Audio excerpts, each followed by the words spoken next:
Perang itu untuk membela negara kita. Indonesia ini tidak akan merdeka kalau tidak ada jihad. Memangnya kita bisa dengan Belanda itu? Mohon maaf Belanda, kamu pulang dulu ya. Nggak bisa. Mesti ada resolusi jihad. Keluarlah resolusi jihad. Orang Islam wajib menembak membunuh Belanda. Bertakbirlah Bung Tomo. Bertakbirlah Panglima Besar Jenderal Sudirman. Keluar dari mulut ulama, dipakai oleh TNI Tentara Nasional Indonesia. Akhirnya 17 Agustus 1945 kita merdeka. Negeri ini berhutang kepada pesantren, maka layak kalau APBN itu disalurkan untuk pondok-pondok pesantren. Maka layak kalau dana MBG itu disalurkan ke pesantren. Betul? Maka layak kalau sekolah rakyat itu disalurkan ke pesantren. Betul? Daripada mencari tanah baru buat bangunan baru, bagus pesantren. Tapi kami khawatir korupsi begitu begini begono. Turunkan pengawasan, diawasi oleh para ulama. 17 Agustus tahun 45, itulah hari kemerdekaan kita. Syekh Muhammad Al-Ghazali, ulama besar dari Al-Azhar, seangkatan dengan Syekh Muhammad Mutawalli Asy-Sya'rawi, sezaman dengan Syekh Abdul Halim Mahmud. Beliau bercerita bahwa Perancis berinfak 150 ton emas untuk memurtadkan kaum muslimin yang ada di Afrika Utara, Maroko, Aljazair, Tunisia.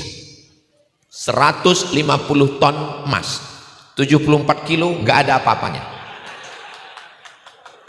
Apa yang terjadi? Tidak ada satupun orang Maroko yang murtad. Kenapa? Apa yang mengawal akidah? Karena sampai hari ini masih tegak berdiri satu lembaga namanya Karawiyin. Apa namanya? Karawiyin. Karawiyin adalah wakaf tanah seorang perempuan, Fatimah Al-Fihriyah. Dia tidak ingin perempuan hanya sekedar pandai memasak, mengurus keluarga, tapi dia ingin mendapatkan pendidikan yang layak.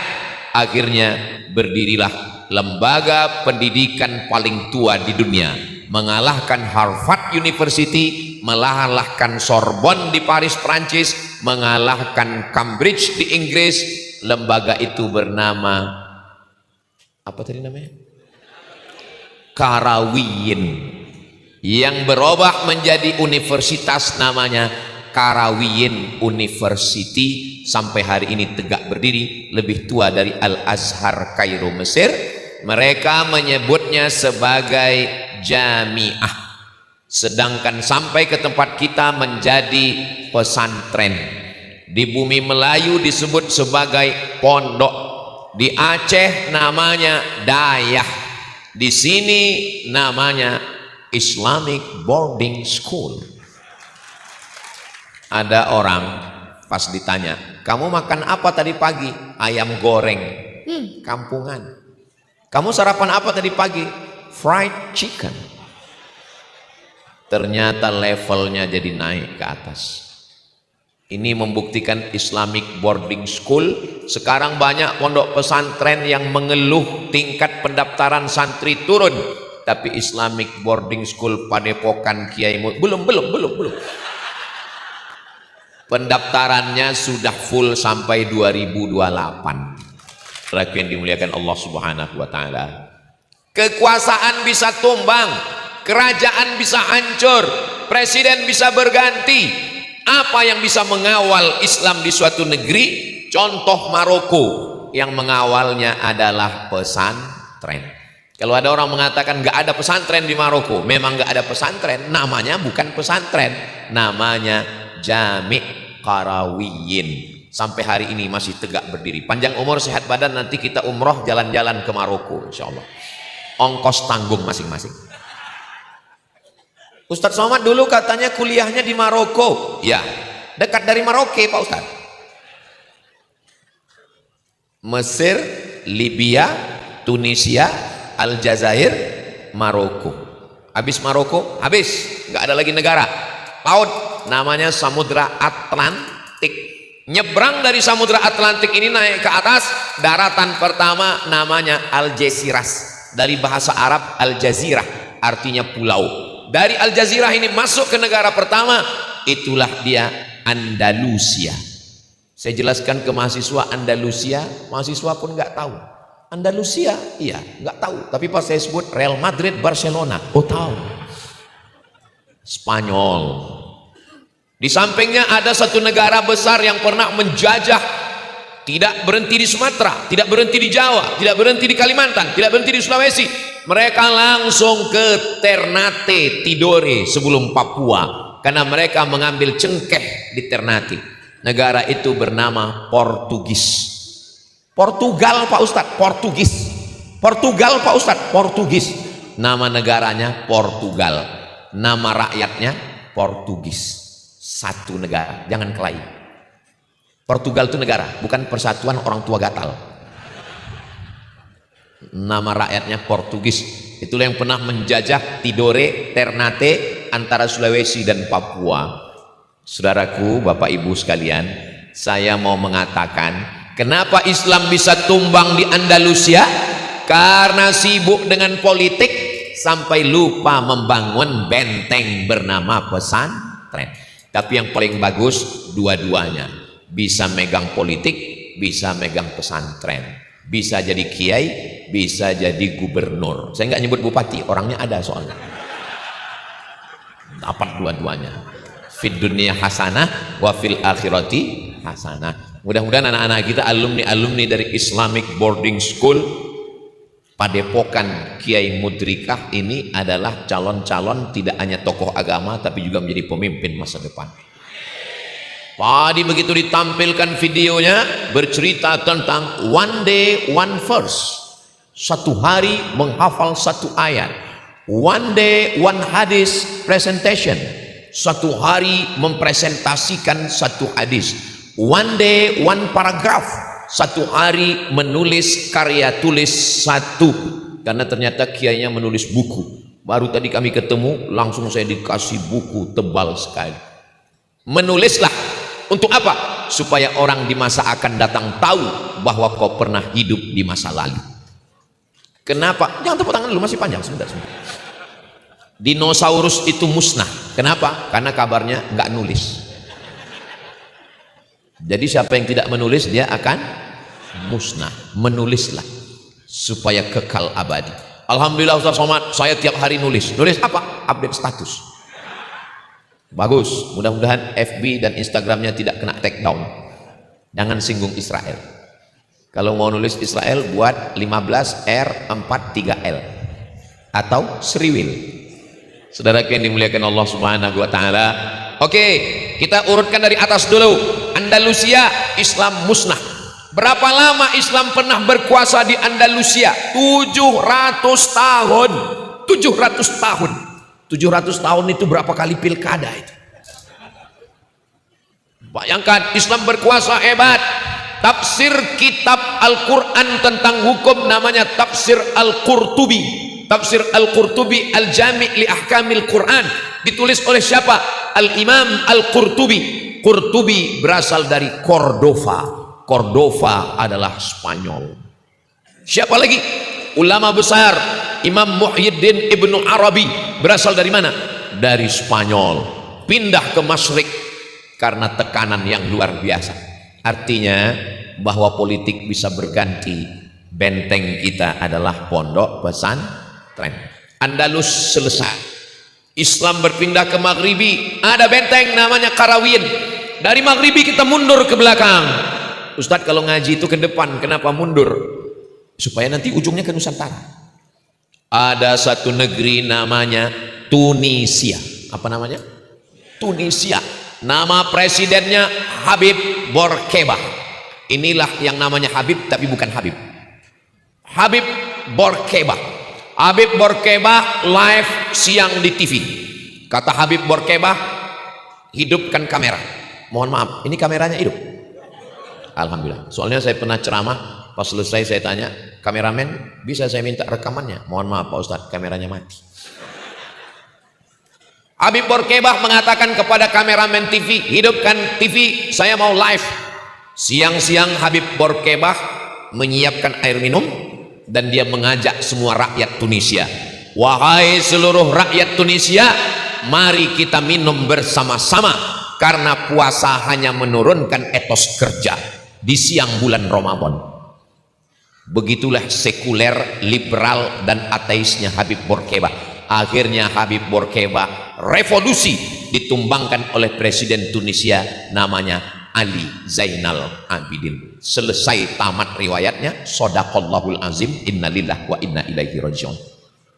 Habib Bourguiba selesai, tapi Islam masih tetap tegak berdiri. Apa yang menjadi benteng Islam di Tunisia? Yang menjadi bentengnya adalah Jami' Zaitunah. Nama pesantrennya adalah Zaitunah. Di antara alumni Zaitunah yang hebat, Syekh Hadar Hussein. Di antara alumni Zaitunah yang hebat, yang menulis tafsir At-Tanwir wa Tahrir adalah ulama-ulama hebat luar biasa. Tunisia produsen minyak zaitun, Tunisia produsen sabun. Rakyatnya puasa sehingga produksi menurun, presidennya marah. Ini puasa hanya membuat orang turun etos kerja. Jangan puasa, mari makan. Ini bisa terjadi di negara kita nanti lama-lama, karena kalau sudah bulan puasa kita buka pintu masjid, makin tebal karpetnya, makin dingin AC-nya, makin banyak bergelimpangan korban Ukraina. Pas dibangunkan, bangun, masuk kerja, langsung dia jawab, naumus shaim huwal ibadah. Tidurnya orang puasa adalah ibadah. Yang salah ini Islamnya atau orangnya? Orangnya yang salah. Islam tidak pernah salah. Puasa tidak pernah mengurangi etos kerja. Perang Badar terjadi pada hari Jumat, Yaumal Furqani Yaumal Taqal Jam'an. Bertemunya dua pasukan besar pada bulan Ramadan tahun kedua Hijrah. Gak pernah Nabi Muhammad SAW ngomong kepada sahabat-sahabat, kita bulan Ramadan jangan perang dulu, kita selesai halal bihalal. Nggak ada. Puasa itu tidak menurunkan etos kerja, dan kita sebagai orang Indonesia bangga. Kenapa? Karena ternyata Indonesia merdeka pada bulan Agustus. 17 Agustus tahun 45, itulah hari kemerdekaan kita. Tapi kalau dilihat bulan Muharram, Safar, Rabiul Awal, Rabiul Akhir, Indonesia merdeka pada bulan Ramadan. Yang jahit bendera merah putih orang yang sedang puasa, yang mengerek bendera proklamasi sedang puasa, Bung Hatta dan Presiden Insinyur Soekarno sedang berpuasa. Ustadz kok tahu? Ya mereka kan tidak haid dan nifas, pasti mereka sedang puasa. Dan Belanda itu pontang-panting pulang ke Amsterdam karena teriakan orang yang berpuasa, takbir, Allahu Akbar. Orang lapar lah yang teriaknya menakutkan. Kalau orang kenyang, orang nggak takut. Paling maka Bapak Ibu yang dimuliakan Allah Subhanahu wa taala, Andalusia tumbang walaupun sudah 7 tahun berkuasa karena tidak ada pesantren. Tapi Maroko dikawal oleh apa tadi namanya? Qarawiyyin, dan Tunisia dikawal oleh Zaitunah. Dari atas Andalus, turun ke bawah Maroko, Maghribi, Maroko, Maghribi sama. Maghrib karena tempat tenggelamnya matahari. Maroko, ya Maghribi itu sama juga. Nanti Bapak Ibu pulang ketika ditanya, siapa yang ceramah di IBS tadi? Ustadz Abdul Somad? Bukan, UAS. Ya sama orangnya itu juga. UAS itu ujian akhir semester. Selamat datang UAS. Saya pernah lewat di kampus, tertulis selamat datang UAS. Loh, saya kan nggak ada jadwal ceramah di sini. Kok ada selamat datang UAS? Ternyata selamat datang ujian akhir semester. Tapi yang ini benar untuk saya. Kenapa? Ada gambar saya. Masya Allah, tabarakallah. Tolong selesai acara ini, adik-adik santri, ini foto saya ini digulung rapi bagus-bagus. Jangan dibuang di tong sampah. Karena saya lihat di beberapa tempat foto caleg banyak dibuat tutup WC di tepi sungai. Jangan dibayangkan foto saya jadi penutup WC, apalagi bagian dalam.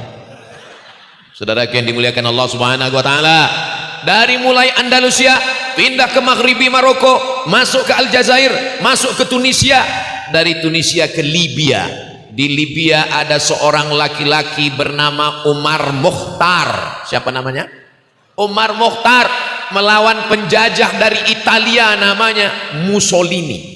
Mussolini membawa senjata dari besi bedil, membawa mobil dari besi namanya tank, melawan seorang laki-laki bernama Umar Mokhtar. Umar Mokhtar ditangkap mau digantung. Mussolini penasaran, ini Umar Mokhtar ini kok berani ngelawan kita? Sebelum digantung tanya dulu, Umar Mokhtar, ya, kenapa kamu berani melawan kami Italia Mussolini? Apa kira-kira jawaban Umar Mokhtar? Jangan kemana-mana, kita lanjutkan setelah yang satu ini. Kalau di TV gitu ada iklan yang lewat. Ketika Umar Mokhtar ditanya, kenapa kamu berani melawan? Umar Mokhtar menjawab, Allah menyuruh kami berjuang, menang dan kalah bukan urusan kami, itu urusan Allah Subhanahu wa ta'ala. Bergetar ketakutan itu Mussolini, dia gantung Umar Mokhtar. Umar Mokhtar adalah alumni dari pesantren Sanusiyah, yang juga sekaligus sebagai Thariqah Sanusiyah. Orang Thariqah tidak pernah takut mati karena mereka sudah dibaiat mutu qabla an tamutu, mati sebelum mati. Makanya kalau ada orang yang ngancam, hati-hati kamu, nanti saya bunuh kamu. Cita-cita kami adalah mati syahid, guys. Orang yang cita-citanya mati syahid jangan ditakuti dengan kematian, karena cita-cita mereka adalah mati. Tapi santri-santri jangan tulis nanti ditanya sama guru, tulis cita-cita mati. Cita-citanya mesti menjadi tokoh Indonesia yang jujur dan amanah, supaya Indonesia ini ke depan lebih baik lagi insya Allah. Saudara yang dimuliakan Allah Subhanahu wa ta'ala, dari Libya kita lanjut lagi perjalanan.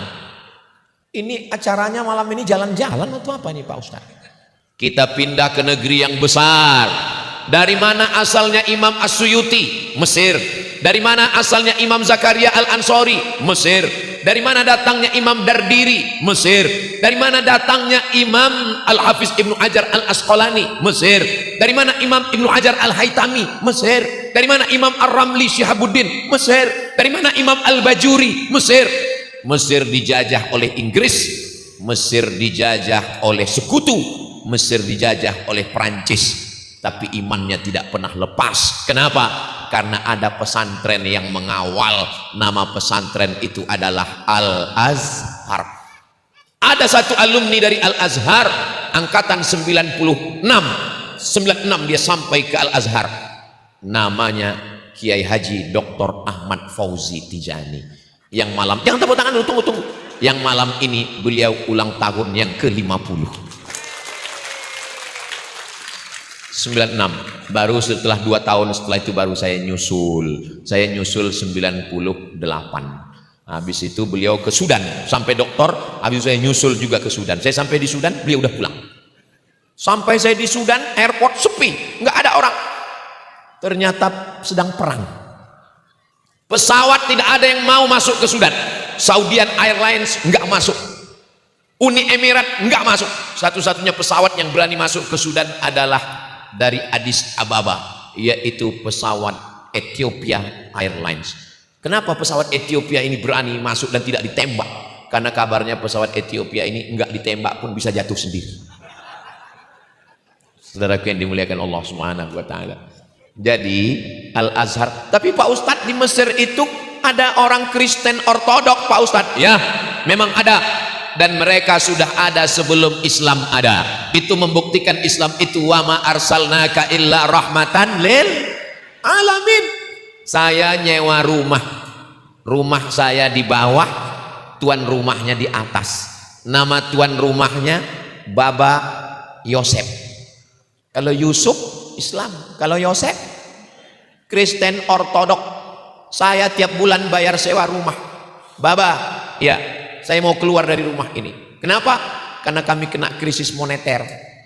Harga rumah mesti naik, tapi kami nggak sanggup bayar. Apa kata Baba Yosef? Kamu nggak sanggup bayar, nggak jadi saya naikkan. Sampai saya pulang 2002, harga rumah nggak naik.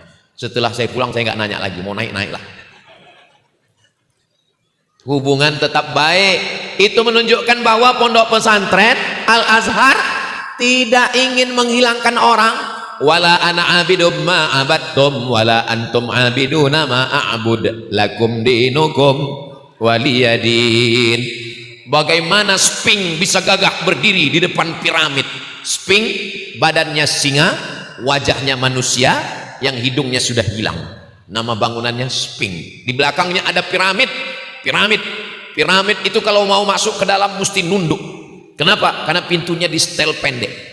Bapak Ibu, kalau mau setiap tamu masuk rumah kita nunduk, buat pintunya pendek.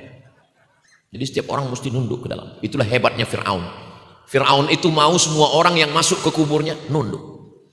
Ustadz waktu itu masuk, saya nggak mau. Kenapa? Memang ditutup pintunya. Ini Sungai Nil. Di tepi Sungai Nil itu ada satu tempat namanya Tahrir Square, dan di situ ada museum. Saya masuk ke dalam. Habis masuk ke dalam, saya naik ke lantai 2 di atas. Ustadz mau nyari apa? Saya mau ketemu dengan Fir'aun. Begitu saya berdiri di depan pintu kamar Fir'aun, jantung saya bergetar. Kenapa? Tiketnya mahal. Bayar tiket lagi. Padahal di bawah sudah bayar. Suruh bayar lagi. Mau keluar sudah kadung bayar, mau nggak masuk nggak enak, bayar masuk ke dalam. Hanya ngelihat Fir'aun sedang tertidur di dalam peti kaca. Nggak pakai baju, cuman pakai anduk aja. Makanya kalau Bapak Ibu ngelihat ada tetangga suka keluar pakai anduk, bukan Fir'aun. Jangan nanti bilang, Fir'aun, jangan. Nanti dia marah sama saya. Cuman pakai anduk.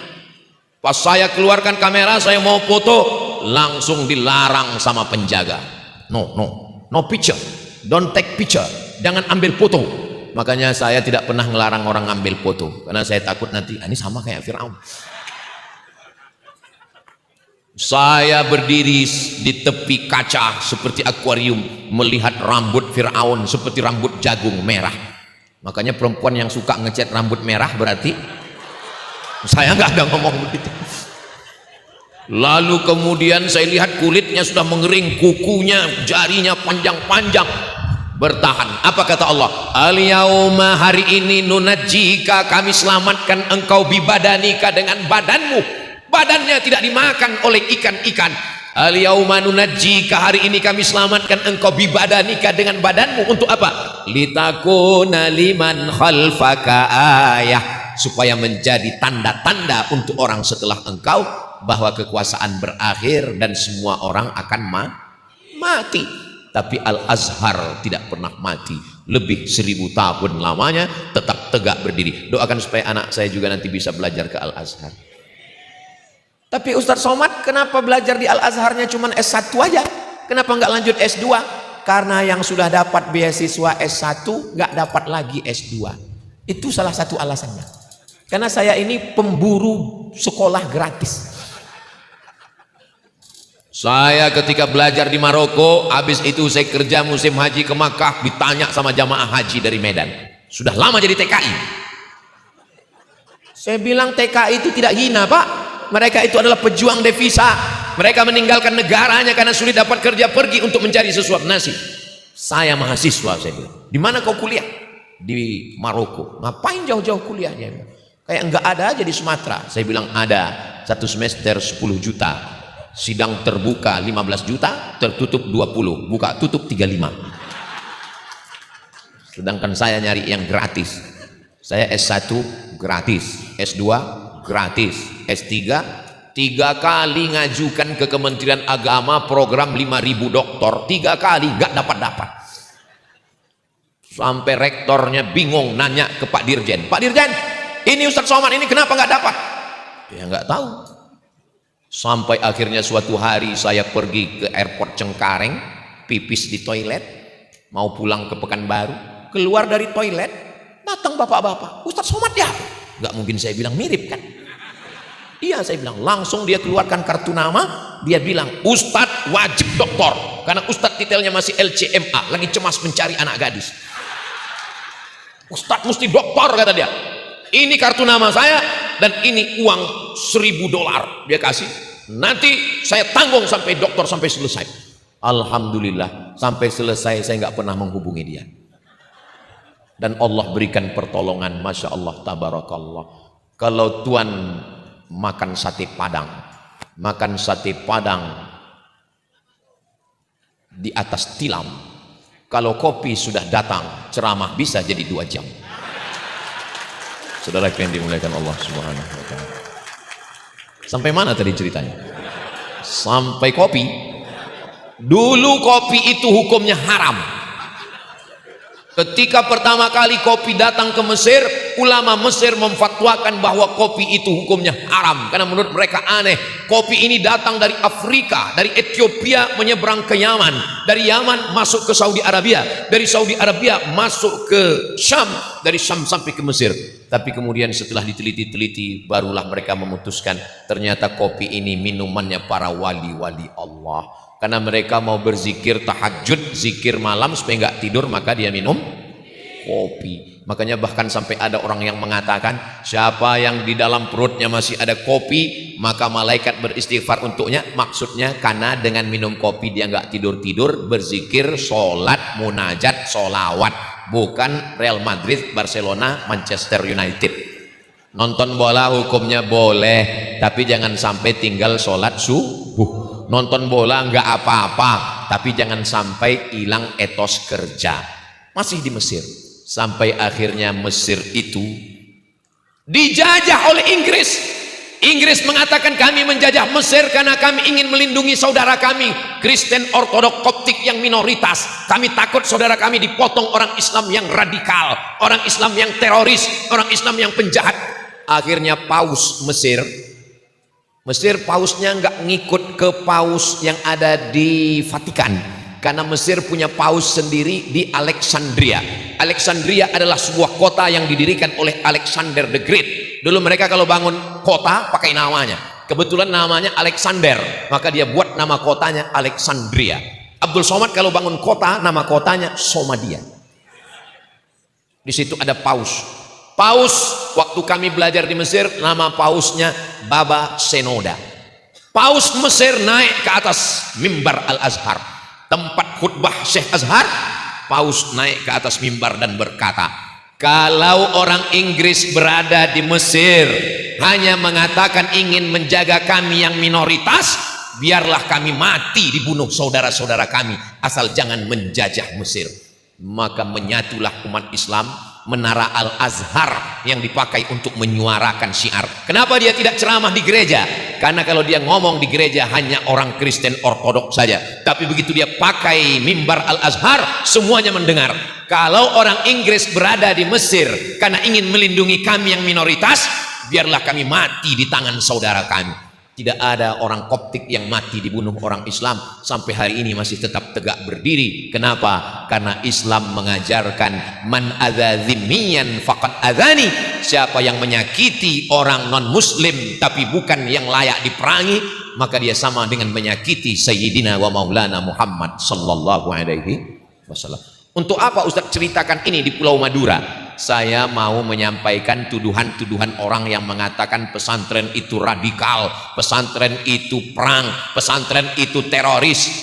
Memang betul, santri dan kiai itu radikal. Bagi siapa? Bagi Belanda.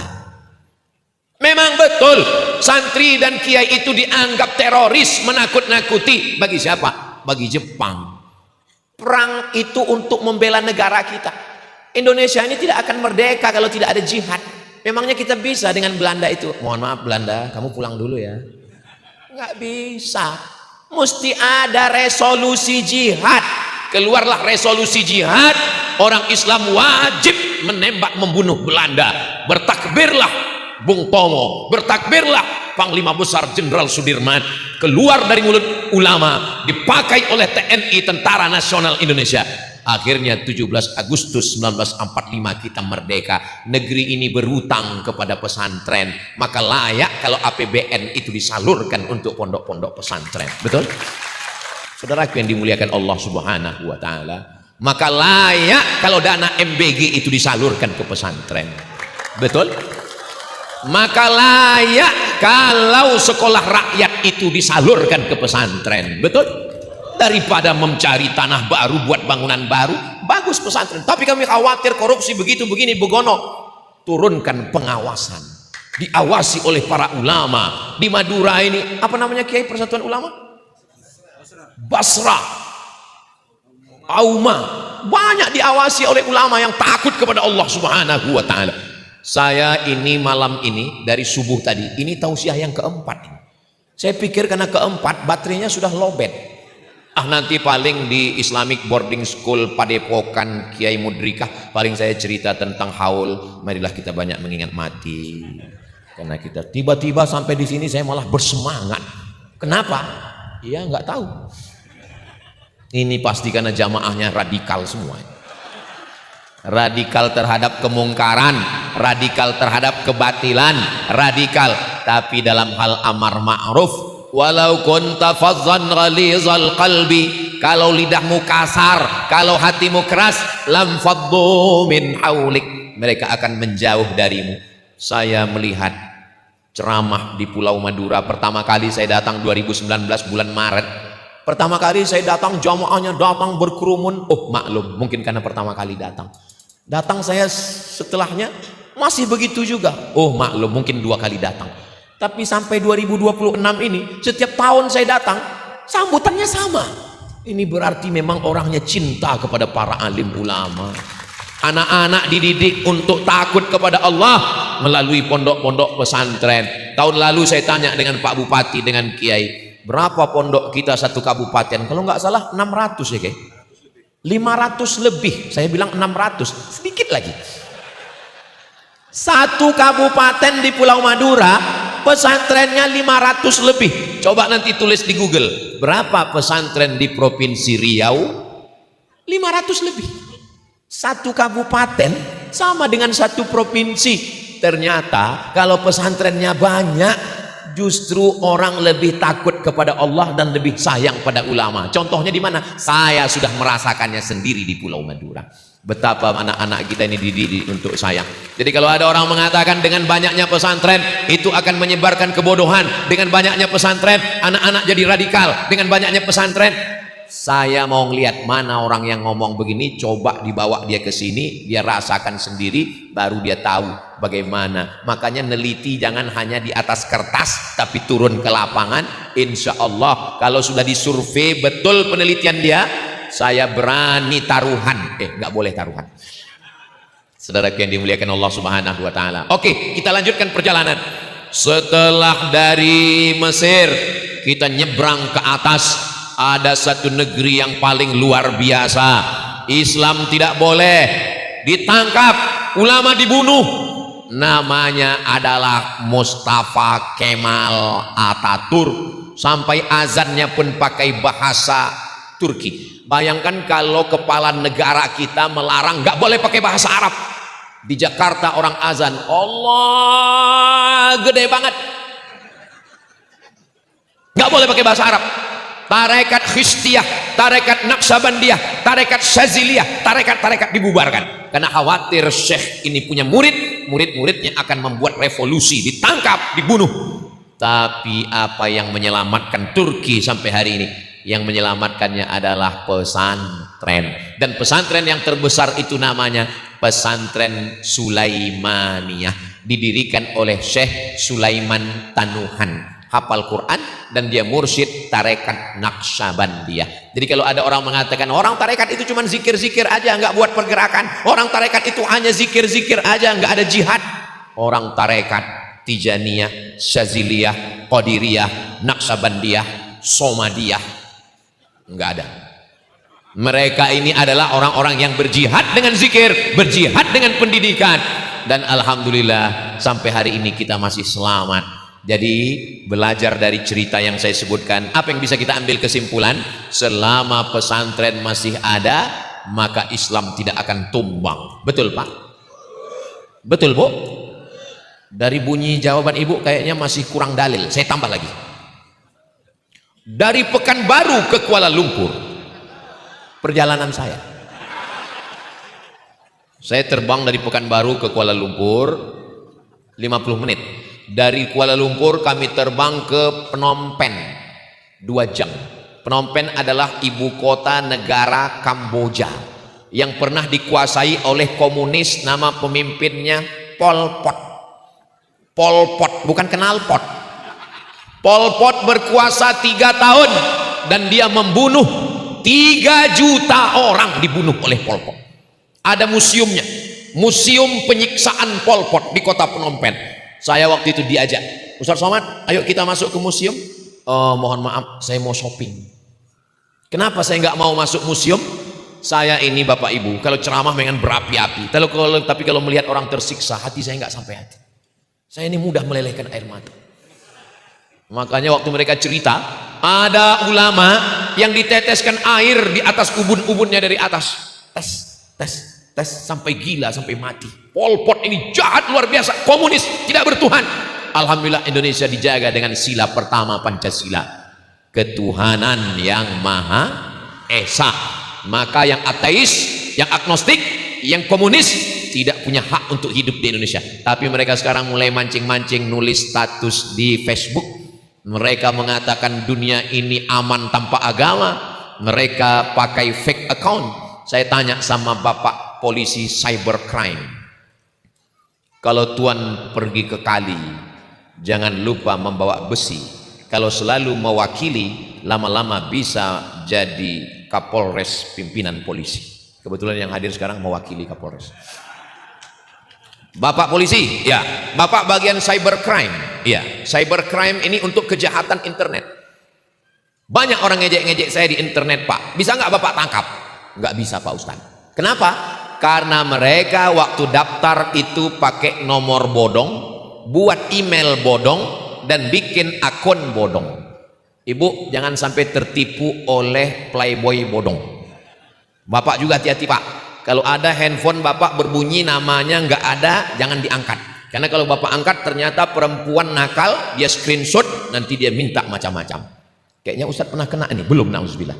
Kita doakan mudah-mudahan kita selamat semua dunia akhirat. Cybercrime adalah kejahatan dunia modern sekarang. Scammer, penipu-penipu. Dan ketika kami sampai ke Kamboja, berapa penduduknya? 17 juta. Yang Muslim berapa?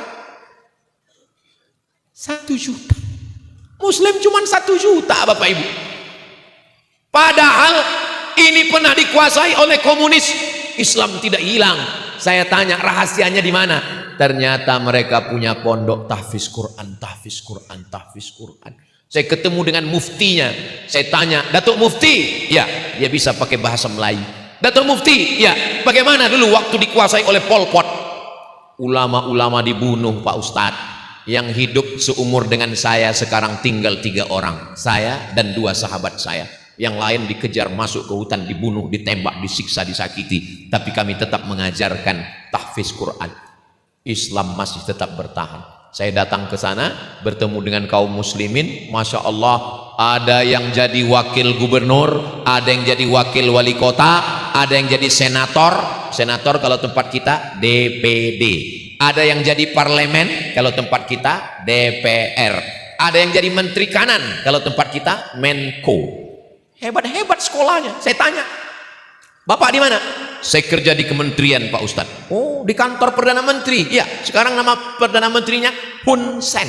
Siapa namanya? Hun Sen, bukan Husain.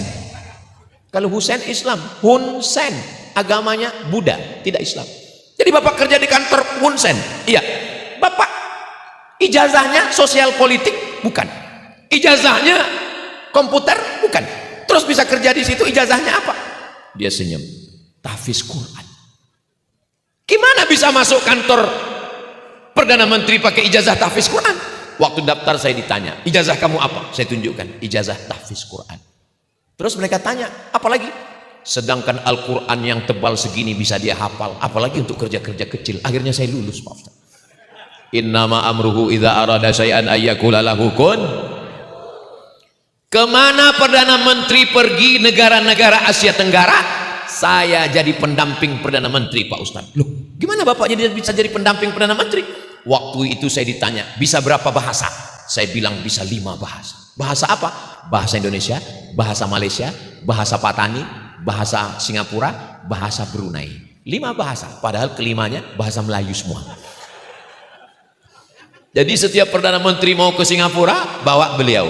Mau pergi ke Brunei, bawa beliau. Karena dia orang Muslim dan dia bisa bahasa Melayu, maka komunikasinya baik.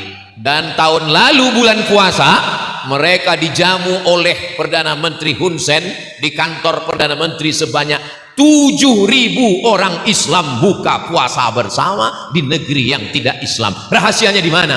Rahasianya ada di pondok-pondok tahfiz Quran. Allahu Akbar.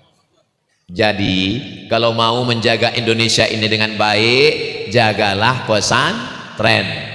Jadi presiden, jadi menteri, jadi panglima, jadi kapolri, jadi tentara, bantu pesantren. Mumpung masih ada jabatan kekuasaan, tanda tangan, pakai, bebaskan tanah-tanah. Ustaz Somad, itu tanah sudah saya bebaskan. Tanah siapa? Enggak tahu. Saudaraku yang dimuliakan Allah SWT, orang Pulau Madura yang kaya-kaya, yang kebun tembakaunya sejauh mata memandang, yang harta warisannya enggak habis 7 turunan, ingat, semua kita akan mati. Orang kaya jangan kuat-kuat, nanti bantuannya nggak turun. Pejabat jangan kuat-kuat. Polisi ada Bapak Kapolres. Tentara ada Bapak Dandim. Ustadz, astagfirullah. Memang betul mati, tapi jaga juga perasaan saya. Semua ini akan tinggal pada masanya. Dan kita hanyalah setumpuk daging busuk yang akan dimakan cacing tanah. Betul? Saudara yang dimuliakan Allah Subhanahu wa taala, coba perhatikan kenapa isu-isu pesantren selalu muncul sebelum pendaftaran santri baru. Pernah Bapak memperhatikan itu? Pernah Ibu memperhatikan itu? 2025 apa isu yang naik? Pesantren Khoziniyah. 2026 apa isu yang muncul? Pesantren di Pati, pelecehan. Saya tidak membela kesalahan. Kalau ada kesalahan cepat hukum, tapi jangan digoreng. Ini terlalu banyak tukang gorengan di Indonesia, sehingga akhirnya berita ini merusak umat Islam. Pondok pesantren adalah benteng terakhir pertahanan umat Islam di Indonesia. Siap jaga pesantren? Shallu ala Nabi Muhammad. Saudara yang dimuliakan Allah Subhanahu wa taala. Tapi kalau kita bisa jaga pesantren ini, pagar pesantren ini pagarnya, berarti kita ini sekarang sedang di luar pagar. Dimuliakan Allah Subhanahu wa taala. Nanti pagarnya digeser ke sini, insyaallah. Saya sangka yang di luar pagar, mohon maaf Pak, yang ini. Saya tadi sudah mau ngomong, tolong yang di luar pagar, rupanya saya pun di luar pagar. Tolong sadari kita ini sedang di dalam pagar atau di luar pagar. Saudaraku yang dimuliakan Allah Subhanahu wa taala, saya ini kurang fokus ini. Memang cantik pohon kaktus di tepi pagar. Saya ini tausiah ini kurang fokus karena dari tadi dilihat Pak Ganjar. Saudaraku yang dimuliakan Allah Subhanahu wa taala. Jadi Pulau Madura ini kata orang batu, nggak ada tanam-tanaman. Padahal dia belum sampai ke Pulau Madura. Saya sudah di Pulau Madura bolak-balik tiap tahun sekali saya kemari, subur tanahnya, bahkan sampai ke atas pentas bunga-bunganya tumbuh subur. Kampung halaman ibu saya di Sumatera Utara. Jadwal Sumatera Utara setahun hanya sekali Pak Bupati, Pak Kiai. Jadwal untuk di Sumatera Barat, Padang sekali cuman setahun. Ini masyarakat komplain, kenapa Ustadz ke Jawa Timur kok 2 kali? Satu jadwal untuk Jawa Timur, satu jadwal khusus Pulau Madura. Jadi sejak 2019 itu saya pun bingung sendiri, kenapa Pulau Madura ini punya khusus jadwal? Setiap 4 kabupaten ini Jawa Timur lain lagi jadwalnya. Dan mereka komplain. Untungnya saya punya alasan, kenapa Pulau Madura punya jadwal khusus? Karena di sana ada senior kakak kelas saya bilang. Alhamdulillah mereka nggak komplain lagi. Mereka takut. Bapak Ibu yang dimuliakan Allah Subhanahu wa taala, jadi tahun depan di Pemkap kata Pak Bupati. Masya Allah. Jadi ini sebagai contoh model bahwa pondok pesantren menyelamatkan akidah, pondok pesantren menyelamatkan anak bangsa, pondok pesantren. Sekarang saya sudah bolak-balik ketemu dengan anak-anak di rumah orang, la salam wala kalam. Sibuk main gadget, anaknya sibuk, nak, salam sama ustadz, dia sibuk. Tapi di Pulau Madura, setiap saya ketemu di rumah-rumah jamaah, anak-anak datang salaman, bolak-balik, auto reverse, tuk. Kalau saya ceramah 50 menit, bapaknya masih fokus, biasa. Saya ceramah 50 menit, ibunya masih fokus biasa. Tapi anak-anak 3 orang ini masih fokus. Luar biasa. Yang pakai jubah, inilah yang akan jadi pimpinan pondok pesantren. Yang pakai kemeja tangan pendek, menteri olahraga. Yang tangan panjang, Menko. Saudaraku, yep. Putra pengasuh. Memang tidak meleset. Putra mahkota. Saudaraku yang dimuliakan Allah Subhanahu wa taala. Dan anak-anak nggak bisa disetting, Pak. Nggak bisa 3 orang anak tiba-tiba dikasih tahu, nanti kalau Ustaz ceramah kalian pura-pura melotot ya. Nggak bisa, anak-anak tidak bisa. Banyak anak-anak yang disetting orang tuanya ya malah salah. Dek, ya ibunya ada. Tadi ibu pesan kalau tukang kredit datang bilang nggak ada. Jangan pernah nyeting anak-anak Bapak Ibu. Ini adalah kejujuran. Saya yakin dan percaya bahwa negeri ini tetap terjaga, terpelihara selama pesantren santri masih ada. Pesantrennya bagus, mantap. Kami lewat di depan pesantren. Ustaz Somad, lihat ini pesantren bagus, tapi santri nggak ada. Magnetnya sudah nggak ada. Kiai sudah tidak ada. Magnet yang ada di pesantren itu adalah kiai. Maka kiai zaman dulu orang memuliakan benda keramat, keris, tombak dipanggil kiai. Bahkan ada kerbau warna putih pun dipanggil kiai, namanya Kiai Slamet. Makanya kalau ada kiai nggak bisa baca kitab dipanggil Kiai Slamet. Saudaraku yang dimuliakan Allah Subhanahu wa taala, di pondok ada kiainya, karena kiai ini ada magnetnya, maka ibu datang nyerahkan anaknya, bapak datang nyerahkan anaknya. Ada santrinya, di pondok ada masjidnya, tempat talaqi baca kitab. Di pondok ada kitab kuningnya, dari mulai kecil matan al-ajur rumiyah, naik kawakib durriyah, naik al-imriti, naik pada alfiyah, naik kepada syarah Ibni Aqil dengan berbagai macam syarahnya. Kenapa? Karena mereka mau membaca kitab-kitab itu. Quran pakai bahasa Arab, hadis pakai bahasa Arab. Tapi kenapa ini pakai IBS, Islamic Boarding School? Pesantren bisa bahasa Arab itu biasa guys. Tapi kalau pesantren bisa bilingual 2 bahasa, Arab oke, Inggris oke, ada di IBS, Padepokan Kiai Mudrika. Bahasa Korea juga diajarkan. Mana tahu ada yang mau menjumpai Kim Jong di Korea Utara. Saudara yang dimuliakan Allah Subhanahu wa taala. Jadi pondoknya sudah ada, ibunya, bapaknya, 5 unsur ini mesti jaga pondok. Yang pertama siapa? Wali santri. Kalau ada cerita yang bagus tentang pondok, ceritakan. Kalau ada masalah di pondok, selesaikan. Jangan disebarkan di sosial media, karena kita tidak tahu siapa yang akan membaca. Kalau pondok itu bagus, ceritakan. Tapi kalau ada satu masalah, selesaikan sampai ke akar-akarnya. Setuju? Yang kedua, masyarakat sekitar. Masyarakat sekitar pondok mestilah masyarakat yang ramah. Bersyukurlah kepada Allah. Bayangan kalau di sekitar pondok itu ada pabrik semen. Walaupun dia bayar pajak, tapi semua atap rumah kena semen dan bulu hidung pun kena semen. Tapi kalau di kampung ada pondok, wa idza quri'al Qur'an, kalau ada orang baca Quran, fastami'u lahu, dengar baik-baik, wa ansitu, diam, la'allakum turhamun. Anak-anak kita baca Quran, melimpahlah rahmatnya untuk masyarakat sekitar insyaallah. Pemerintah ulil amri yang diangkat oleh rakyat, diberikan amanah oleh Allah Subhanahu wa taala, gunakan tanda tangan kekuasaan untuk menolong pondok pesantren. Saya berangkat ke Mesir, ada satu kabupaten yang saya sangat sakit hati sampai sekarang. Saking sakit hatinya saya ingat, namanya Kabupaten Bengkalis. 100 anak dikirim $100 satu orang. $100. Kabupaten saya setengah rupiah pun nggak dapat. Mana bupatinya sekarang? Innalillah. Padahal kaya, anak-anak ini dapat. Luar biasa.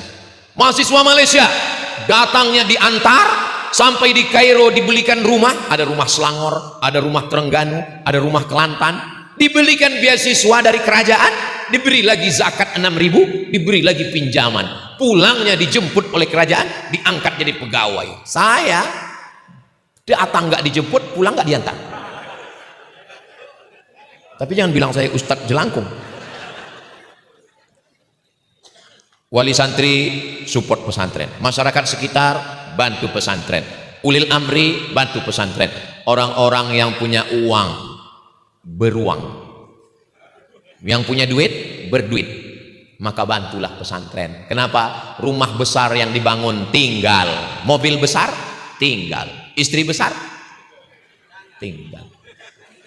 Tapi 1, 2, 3 sak semen untuk pesantren, itulah yang akan mengalir pagi petang anak-anak kita baca kitab, baca hadis. Ini Ustadz, anak saya menghafal kitab yang ditulis Al-Hafiz Ibnu Hajar Al-Asqalani, Bulughul Maram min Adillatil Ahkam, yang disyarah oleh Imam As-Sun'ani dalam kitab Subulus Salam, dihafal oleh anak kiai. Kita doakan supaya hafalannya dijaga Allah Subhanahu wa taala. Yang kelima siapa? Yang kelima adalah alumni setelah tamat. Jangan pernah lupakan pesantren kalau mau ilmunya berkah. Kalian boleh terbang sejauh mata memandang, di hari petang kalian akan tetap pulang. Seperti pondok pesantren Islamic Boarding School Padepokan Kiai Mudrikah malam ini tidak pernah melupakan Kiai mengadakan haul. Hala yahulu haulan. Haul 1 tahun sekali diperingati. Mudah-mudahan dengan peringatan haul ini anak-anak kita pun juga nanti memperingati dengan mengirimkan doa kepada kita insyaallah. Bapak Ibu kalau dapat kabar Ustadz Somad meninggal, mau kirim Al-Fatihah untuk saya? Mau kirim Yasin untuk saya? Mau mendoakan Allah maghfir lahu warhamhu untuk saya? Alhamdulillah, sudah tenang hati saya. Janji? Jangan ada dusta di antara kita. Walaupun nggak saya tanya begitu, sebetulnya saya yakin Bapak Ibu akan kirimkan doa. Lalu kenapa Ustadz tanya? Saya mau menyadarkan kita semua, apa yang kita tanam hari ini, sedangkan padi kita tanam tumbuh rumput. Tapi kalau kita tanam rumput, mau tumbuh padi? Nggak akan mungkin. Mudah-mudahan yang kita tanam baik-baik sampai 2026 ini akan baik juga sampai 2027, sampai pada akhirnya kita semua husnul khatimah insyaallah. Amin ya rabbal alamin. Wa qul i'malu, beramallah kamu. Beramal. Kalau kita beramal, yang lihat siapa? Fasayarallah, Allah yang melihat. Wa rasuluhu, Rasulullah melihat.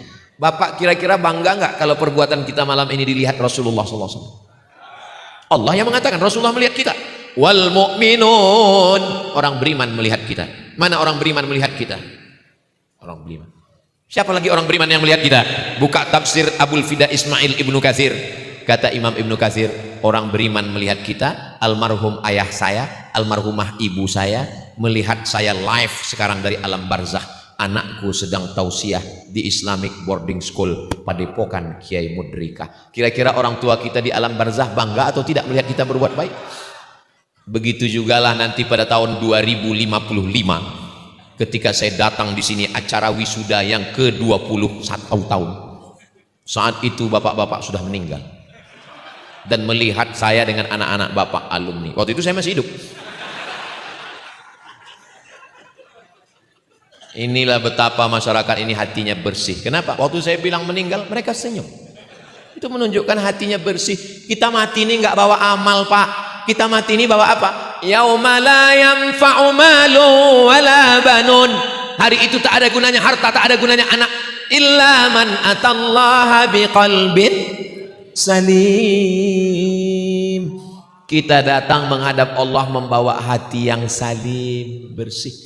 Mudah-mudahan hati kita salim. Pas saya bilang mudah-mudahan hati kita salim, semua bilang amin. Ada satu ibu-ibu enggak amin, diam aja. Ternyata nama suaminya Pak Salim. So sweet. Itulah yang dapat saya sampaikan pada malam ini. Mudah-mudahan bisa diambil pelajaran kesimpulan. Saya sadar kata-kata saya banyak menyinggung perasaan tidak berkenan di hati. Maukah Bapak Ibu memaafkan saya? Terima kasih atas segala perhatian. Mohon maaf atas segala kesilapan dan kekhilapan. Kalau Tuhan pergi ke Mekah, jangan lupa bawa rendang. Sudah lama saya tausiah, baru ini sambil tausiah ada yang bawa layang-layang.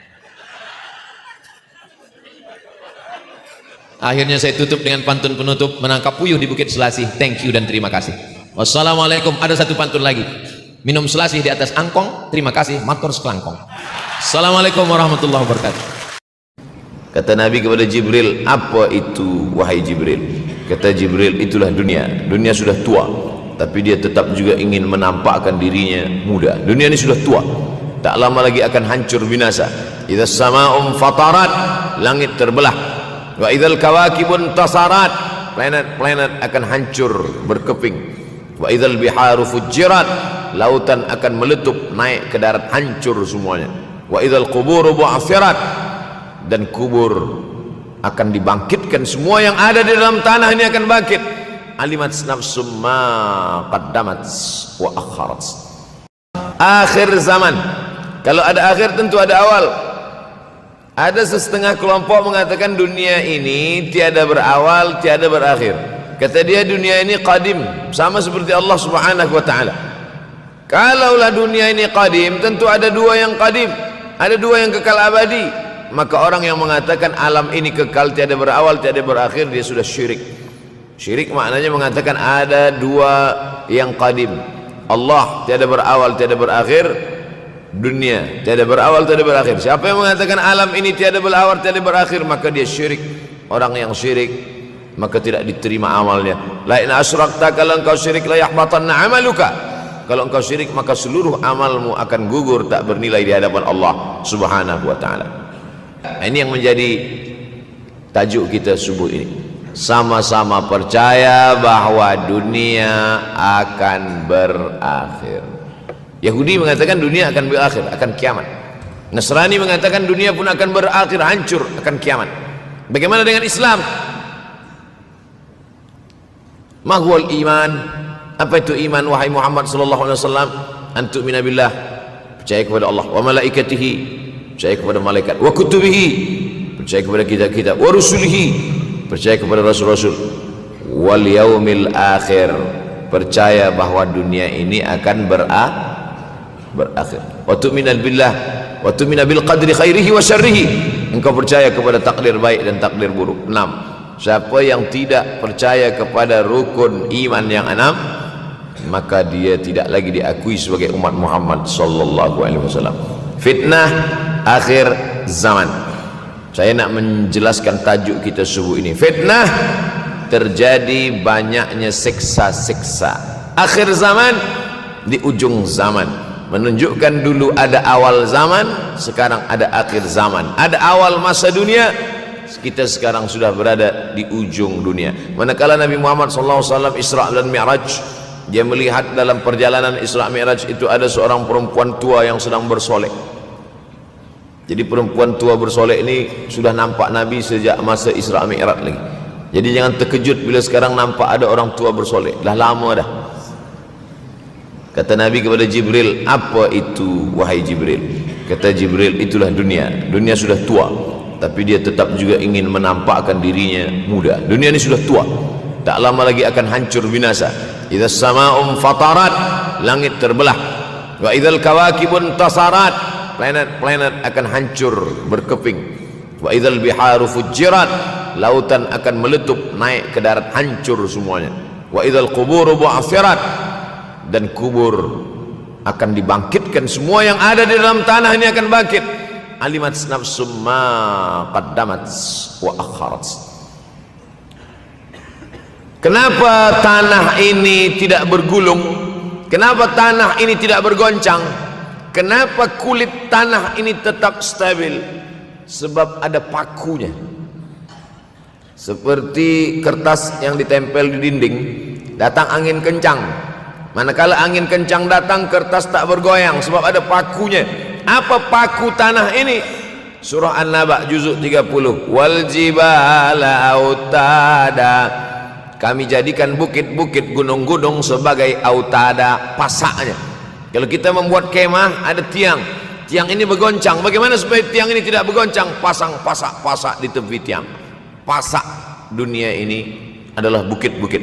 Kalau kita menengok ada bukit, maka sebenarnya sepertiganya saja yang ada di atas. Bukit yang besar di atas itu sepertiga, 2/3 bukit terhunjam, tertanam ke dalam tanah. Wal jibala autada, tapi sampai masanya nanti bukit ini akan tercabut. Wa takunul jibalu kal ihnil manfush. Wa takunul jibal, bukit-bukit, kal ihni, seperti bulu kambing, manfush, bulu kambing yang dihembus angin. Hebatnya ayat-ayat Al-Quran itu, Allah memilih kata-kata sesuai dengan keadaan. Sembayang malam berat, nak jaga tidur malam berat. Kata berat bangun malam itu mengucapkannya pun berat. Wa minal laili fatahajjad, tahajjud berat. Sebagaimana beratnya jaga tengah malam, begitu Allah pilihkan kata yang berat, tahajjud berat. Wa takunul jibalu kal'inil manfush. Wa takunul jibal, bukit-bukit, gunung-gunung yang besar, yang berapi, kal jibal, kal ihni, seperti bulu kambing, manfush. Nun berjumpa dengan fa, fa mengeluarkan angin, shin pun menghembuskan angin. Ambil bulu kambing, letakkan di tapak tangan, kal ihnil manfush. Sebagaimana terbangnya bulu kambing dari tapak yang dihembus angin, begitulah gunung-gunung akan tercabut. Kalau gunung-gunung yang besar, gunung yang dari batu, gunung yang berapi, yang mengeluarkan lahar, itu tercabut dari tanah seperti bulu kambing dihembus angin, bagaimana agaknya kita nanti? Tak tahu entah macam mana. Macam butiran debu-debu, macam butiran tepung yang dihembus angin kencang. Wataran nasa sukara, selepas gunung-gunung itu tercabut lalu tanah ini bergoncang, kau lihat manusia macam mabuk. Wataran nasa sukara, kau pandang manusia macam mabuk. Wa mahum bisukara, mereka tidak mabuk. Mereka berjalan bergoncang bukan kerana mabuk, walakin azaballahi syadid, kerana azab Allah itu amat sangat kuat. Oleh sebab itu dianjurkan membaca tafsir juzuk 30. Syekh Muhammad Abduh, tafsir Al-Munir, tafsir Al-Manar yang ditulis oleh muridnya. Dia bagi tazkirah saja, dia tak ada menulis, tapi kemudian muridnya Rashid Ridha menulis. Itulah dia tafsir Al-Manar. Dia tidak memulai tafsir dari juzuk 1 Al-Baqarah, tapi dia mulakan juzuk 30. Sebab apa? Sebab mengkaji juzuk 30, amma yatasaalun 'anil naba'il 'azim alladhi hum fi mukhtalifun kalla saya'lamun, bercerita tentang hari kiamat. Orang kalau sudah bercerita tentang hari kiamat, datang rasa takut, datang rasa cemas, datang rasa khawatir, kita akan mati, dunia akan binasa, apa yang akan kita bawa? Selepas dia mengkaji juzuk 30, datanglah semangatnya, khusyuklah dia solat, datang semangatnya beribadah, datang hilang rasa cinta harta, dia akan berwakaf, berinfak, bersedekah. Maka fitnah akhir zaman ini perlu dikaji selalu supaya kita mendatangkan khusyuk dalam hati, takut dalam hati, ridha menerima keputusan Allah Subhanahu wa taala. Fitnah akhir zaman. Hadis yang saya pilih diambil dari kitab Sahih Al-Bukhari. Pendek saja, Sahih Al-Bukhari, tapi sebenarnya judul kitab ini panjang. Al-Jami' As-Sahih Al-Musnad Al-Mukhtasar min umuri Rasulullah SAW wa sunanihi wa ayyami. 7. Disebut dia Al-Jami' kerana dia mencakup 3 aspek: akidah, ibadah, akhlak. Al-Musnad kerana hadis-hadisnya bersanad dari Imam Al-Bukhari sampai ke Nabi Muhammad SAW, ada silsilah. Al-Mukhtasar kerana dia ringkasan, 7.275 hadis sahaja, padahal hadis Nabi banyak, maka dia ringkaskan, dia kecilkan menjadi 7.275 hadis. Min umuri Rasulullah, semua perkara-perkara Rasulullah, wa sunanihi, kebiasaan-kebiasaan Rasulullah, wa ayyami, hari-hari kehidupan Rasulullah SAW. Disebut Sahih Al-Bukhari. Bukhari bukan nama orang, Bukhari nama kampung, Bukhara, Uzbekistan sekarang. Nama dia Muhammad bin Ismail bin Ibrahim bin Al-Mughirah bin Bardizbah Al-Bukhari. Bardizbah datuk dia yang kelima mu'alaf masuk Islam, Majusi, penyembah api, dari Persia, Iran sekarang. Muhammad bin Ismail bin Ibrahim bin Al-Mughirah bin Bardizbah. 16 tahun berkeliling, 16 tahun berkeliling Makkah, Madinah, Syam, Suriah, Mesir, balik, barulah kemudian dia menyampaikan hadis-hadis Rasulullah SAW. 16 tahun belajar hadis, baru dia mengajar hadis. Kita sekarang 16 kali masuk, itu pun ada 2-3 kali tak datang sebab jam. Selepas itu nak mencuba mengajar hadis dan berkata, kalau Bukhari mengajar hadis, aku pun boleh mengajar hadis. Bukhari makan, aku makan. Bukhari minum, aku minum. Bukhari manusia, aku manusia. Bukhari mengajar hadis, aku mengajar hadis. Betul. Tapi Bukhari mengajar hadis dari kepalanya. Kita mengajar hadis dari laptop. Mati laptop, hilang hadis. Oleh sebab itu maka Imam Al-Bukhari, Masya Allah, Tabarakallah, berapa hafazan hadis Imam Al-Bukhari? 600,000 hadis, 600,000 hadis. Lalu kemudian dari 600,000 hadis dia buang hadis-hadis dhaif, dia buang hadis-hadis maudhu', akhirnya 300,000 hadis. Dari 300,000 itu dia kecilkan lagi menjadi 7.275 hadis. Itulah yang dikaji oleh umat Islam dari mulai Maghribi hinggalah ke semenanjung Melayu. Mudah-mudahan anak cucu kita ada yang menghafaz dan mengajarkan hadis-hadis Sahih Al-Bukhari, insyaallah. Diambil dari kita, diambil dari bab zuhurul fitan. Zuhur muncul, tampak, datang. Fitan jamak dari kata fitnah. Fitnah satu, dua fitnatan, tiga fitan. Diriwayatkan dari as-sahabi al-jalil, sahabat yang mulia bernama Abdurrahman, ayahnya Sakhar, kampungnya Dus. Nama lengkapnya Abdurrahman bin Sakhar ad-Dusi. Kerana selalu membawa kucing dipanggil Abu Hurairah. Nabi memanggil dia, ya Abahir, wahai bapa kucing. Ya Abahir, wahai engkau orang yang selalu membawa kucing. Hatinya lembut, tak sampai hati dia menengok ada kucing tak makan, dia bagi makan. Abu Hurairah radhiyallahu anhu. Apa kata Abu Hurairah radhiyallahu anhu? Aku mendengar Nabi SAW bersabda, di antara tanda-tanda dekatnya hari kiamat itu adalah, dalam hadisnya ada 5. Yang pertama, yataqarabuz zaman. Zaman, masa, waktu makin pendek, makin singkat, makin tak terasa.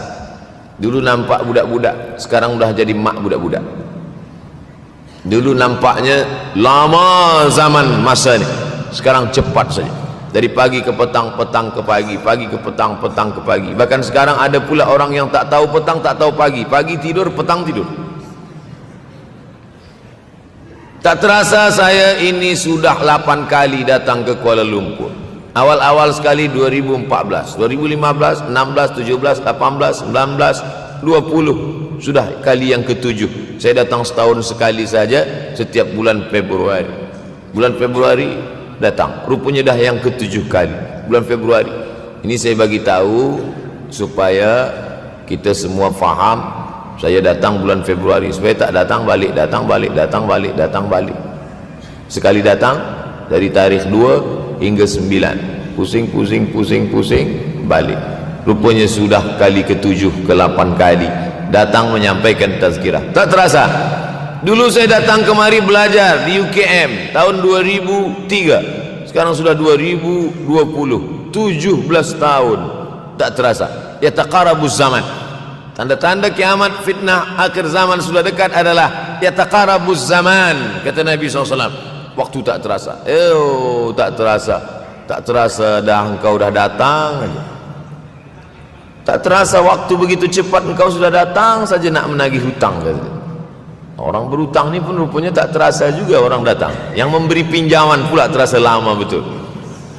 Apakah beza antara 5 minit dulu dengan 5 minit sekarang? Sama. Apakah beza antara 24 hours, 24 jam dulu dengan 24 jam zaman Nabi dengan 24 jam zaman sekarang? Sama. Tak ada beza. Mataharinya sama, bulannya sama, buminya sama. Yang berkeliling mengelilingi matahari sama. Apa yang membuat berbeza? Apa yang membuat zaman itu yataqarabuz zaman?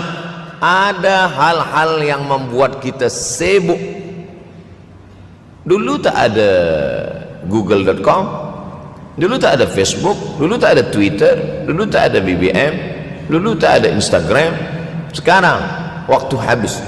Bila kita tanya orang mana yang lebih lama, 5 minit atau 50 menit, semuanya sepakat mengatakan 50 menit lama, 5 menit kejap. Saya tanya 2 kali, pelajar-pelajar, penuntut-penuntut, mana yang lebih lama, 5 minit atau 50 menit? Semuanya berkata 50 menit lebih lama daripada 5 menit.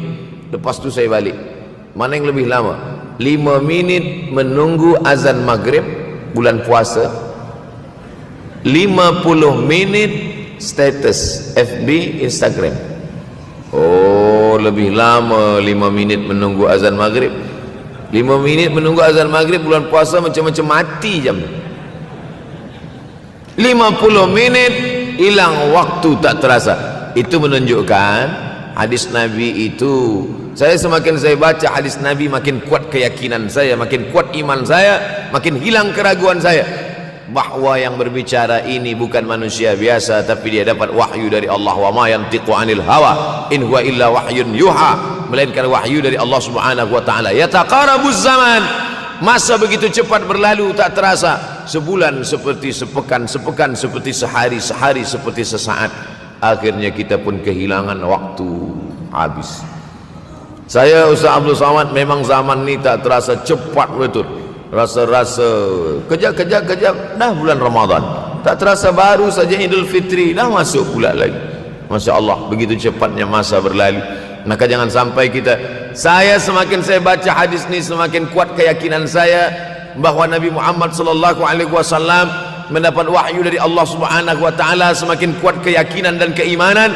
Kenapa? Seandainya Nabi berkata zaman nanti di akhir zaman itu semakin cepat, semakin dekat, semakin berlalu tak terasa, tapi kemudian zaman yang kita lalui tak sama seperti yang dikatakan Nabi. Mungkin datang juga keraguan dalam hati, betulkah ini? Tapi ternyata 1441 tahun lampau, 1440 tahun yang lalu Nabi mengatakan, dan hari ini terbukti zaman begitu cepat berlalu.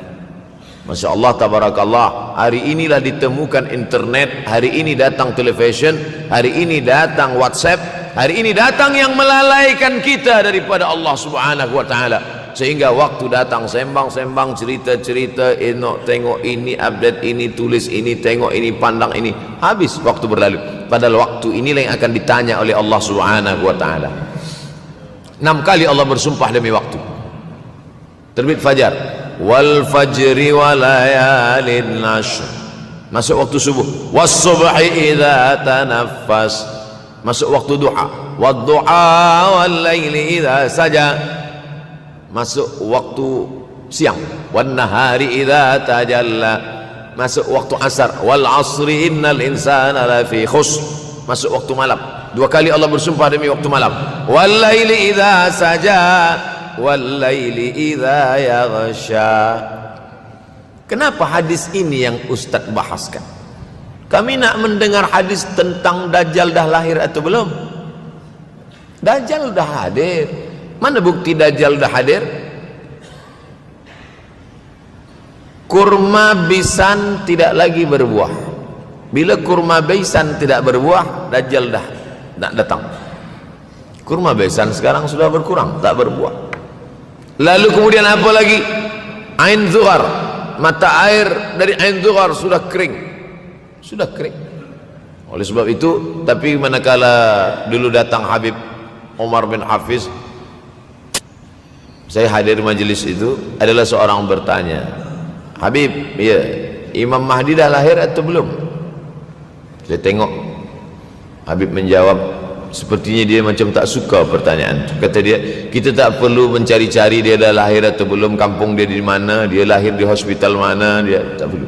Yang perlu kita siapkan adalah iman dan takwa pengetahuan kita, supaya kita jangan sampai terkecoh, supaya kita boleh membezakan mana hak, mana batil, mana betul, mana salah, mana lurus, mana bengkok, mana hitam, mana putih.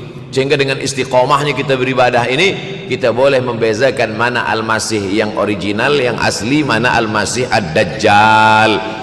Makanya tadi sebelum salam kita berkata, Allahumma inni a'udzubika min azabi jahannam wa min azabil qabri wa min fitnatil mahya wal mamat wa min syarri fitnatil masihid Dajjal. Membaca, menghafaz 10 ayat di awal surah Al-Kahfi. Siapa yang menghafaz 10 awal ayat, hadis lain mengatakan 10 akhir, 10 awal 10 akhir, elok dua-duanya. Tapi Masya Allah, tabarakallah, anak-anak kita yang pakai jubah, pakai sorban putih ini, daripada tahfiz Quran, mereka tidak hanya menghafaz 10 awal 10 ujung, dari awal sampai ujung dia hafaz, 30 juzuk dia hafaz. Mudah-mudahan anak-anak kita penghafaz Al-Quran. Allahumma ja'al abna'ana wa banatina min huffazil Quran wal hafizat. Jadikan anak-anak kami menjadi para penghafaz Al-Quran, ya Allah, supaya selamat dia daripada fitnah Al-Masih Ad-Dajjal. Tapi saya pilihkan hadis tentang yang 5 ini. Dengan 5 ini kalau kita amalkan, insya Allah Allah akan selamatkan kita dari fitnah akhir zaman ini. Yang pertama, manfaatkan waktu, kerana waktu di akhir zaman ini yataqarabuz zaman, kerana waktu semakin dekat tak terasa hilang berlalu. Maka isilah waktu ini dengan ibadah. Jangan sampai ada waktu yang kosong. Duduk sejenak kosong berselawat, Allahumma salli ala sayyidina Muhammad wa ala ali sayyidina Muhammad, Allahumma salli ala sayyidina Muhammad wa ala ali sayyidina Muhammad. Sempat-sempatkan ambil wuduk solat duha walau 2 rakaat. Sempat-sempatkan sebelum tidur malam solat witir 3 rakaat, supaya tidur kita sentiasa dalam wuduk dan kita sempat solat witir. Andai mati kita malam itu, insyaallah mati dalam keadaan husnul khatimah. Usolli sunnatal witri 3 rakaatin lillahi ta'ala. Nanti malam jaga tidak witir lagi, hanya tahajud saja. Sempat-sempatkan solat tahajud. Elok amat sangat baik solat wuduk 2 rakaat. Usolli sunnatal wuduk raka'ataini lillahi ta'ala. Selepas solat wuduk solat sunat taubat. Usolli sunatat taubat raka'ataini lillahi ta'ala. Selepas solat sunat taubat solat sunat hajat. Usolli sunatal hajat. Selepas itu barulah solat sunat tahajud 8 rakaat. Nak tambah lagi 10, 12, 14 elok, tak salah, karena dia tiada batasan. Adakah sahabat Nabi yang melakukan ini? Ada. Qatadah bin Nu'man dari selepas Isya sampai azan subuh. Imam Ahmad bin Ambal dari selepas Isya sampai azan subuh. Bahkan mereka menghatamkan Al-Quran dalam tahajud mereka. Maka bahkan ada imam yang disebut dengan As-Sajjad, kerana banyak sujud kepada Allah Subhanahu wa ta'ala. Kerana akhir zaman ini godaan begitu besar. Dulu orang tengah malam tahajud, jam 2 malam, jam 3 malam dia bangun, kerana dia membaca hadis sab'atun yudhilluhumullah.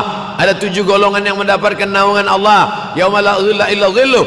Hari itu tak ada naungan kecuali naungan Allah. Rajulun, ada seseorang, zakarallah, dia berzikir mengingat Allah, khalian, di tengah malam tak ada manusia. Fafadat ainahu, menetes air mata. Maka yang pertama ini, jangan sampai kita kehilangan waktu, kerana waktu, al-waktu kasaif, waktu ini seperti pedang. Illam taqta'hu qata'aka. Kalau tidak kau patahkan dia, kalau kau dapat pedang, patahkan. Sebab kalau tidak kau patahkan, dia yang akan memotong engkau, mematahkan tulang-tulang engkau. Waktu ini kalau tidak kita manfaatkan, kita akan ditanya tentang waktu, kemana saja waktu yang sudah kau pakai. Inna sam'a, pendengaran, wal basar, penglihatan, wal fuad, hati, kullu ulaika kana anhu mas'ula. Semua akan disoal, semua akan diminta tanggung jawab di hadapan Allah. Kemana waktu yang sudah aku bagi dulu engkau pakai? Yang pertama nanti ditanya, la tazulu qadama 'abdin yaumal qiyamah.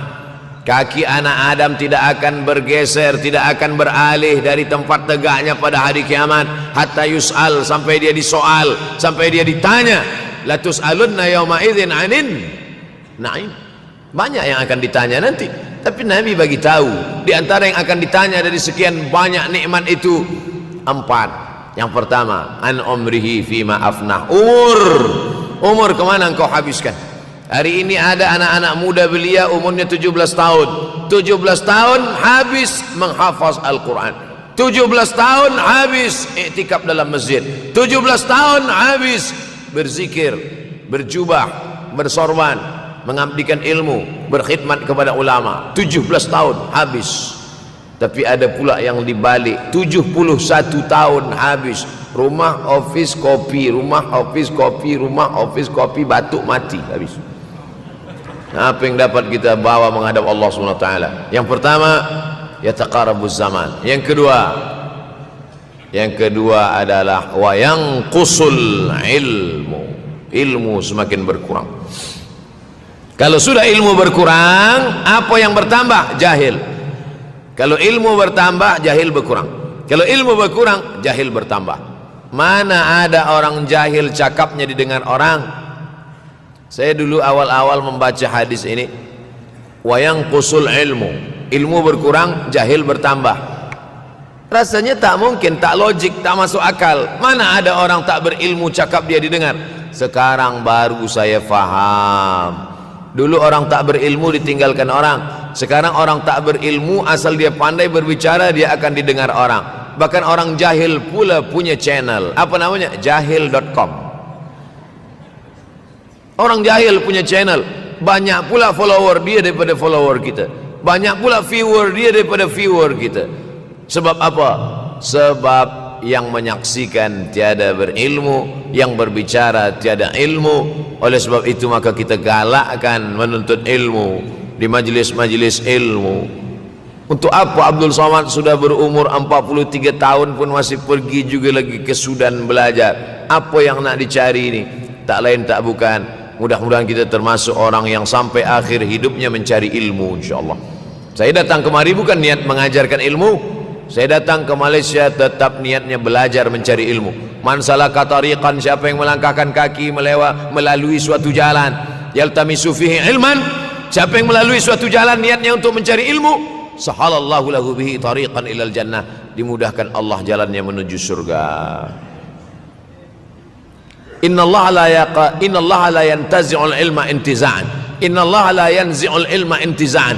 Allah kalau mencabut ilmu bukan macam mencabut pokok kayu dari tanah. La yantazi'ul ilma intiza'an. Allah tidak mencabut ilmu macam mencabut pokok kayu dari tanah hingga ke akarnya, enggak. Lalu bagaimana ilmu ini dicabut? Biqabdil ulama, dengan matinya ulama maka habislah ilmu. Meninggal Imam Syafi'i berkurang ilmu, meninggal Imam Nawawi berkurang ilmu, meninggal Imam Fulan berkurang ilmu. Maka yang hadir adalah al-juhala. Yang lebih menakutkan lagi adalah al-juhala bi thawbil ulama, orang jahil dengan pakaian ulama. Abdul Somad tidak mengatakan dirinya ulama. Saya selalunya membacakan ayat Quran, membacakan hadis Nabi, menyampaikan fatwa ulama. Tak pernah saya berceramah, bertausiah menurut saya. Siapa saya? Siapa kita? Syafi'i manusia, saya manusia. Syafi'i boleh berfatwa, saya juga boleh berfatwa. Imam Syafi'i berfatwa Al-Quran 30 juzuk dalam kepala dia. Kita juzuk 30 pun kadang-kadang hilang. Imam Syafi'i balik dari masjid ke rumah, dia tutup telinga. Datang orang bertanya, Syafi'i, ya, kenapa engkau tutup telinga? Sebab bila aku dengar dari masjid ke rumah, semua yang aku dengar masuk tu semua aku ingat. Aku takut dia ingat di dalam, maka aku tutup. Kita yang saya sampaikan tadi pun tak ingat. Oh, ustaz mengejek kami, enggak. Jangankan yang mendengarkan, yang bercakap pun tak ingat. Nasib baik datang orang Jepun mengingatkan kita. Nah, ini nama dia Sony. Manusia ini lupa. Oleh sebab itu maka yang kedua, akhir zaman, wa yanqusul ilmu makin kurang. Maka bersyukur anak-anak yang dimasukkan ke rumah tahfiz. Kalau ada rumah tahfiz di kampung biasa, kalau ada rumah tahfiz di desa, dusun biasa, tapi ada tahfiz di tengah kota besar Kuala Lumpur, masih ada lagi rumah tahfiz Quran. Siapa yang mewakafkan rumah tahfiz? Siapa yang memberikan beras? Siapa yang memberikan duit? Siapa yang memberikan belanja? Siapa yang mengirimkan ustaz? Masya Allah, tabarakallah. Maka ini semua mudah-mudahan kita istiqamah semuanya, insyaAllah. Supaya apa? Supaya lahirlah anak-anak kita yang alim, berilmu. Karena ini makin banyak orang jahil. Al-ftau bi ghairi ilmin, memberikan tazkirah, fatwa tanpa ilmu. Dhalla wa adalla, dhallu wa adallu, sesat, menyesatkan. Kalau setakat sesat saja, ini sudahlah sesat, menyesatkan. Na'udzubillah. Masuk yang ketiga. Yang ketiga adalah wa yanqusul ilmu, setelah habisnya ilmu ini semua dicabut oleh Allah Subhanahu wa taala. Lalu kemudian setelah ilmu dicabut Allah Subhanahu wa taala, wa yulqas suh. Wa may yuqashuh, sin dengan hak kecil.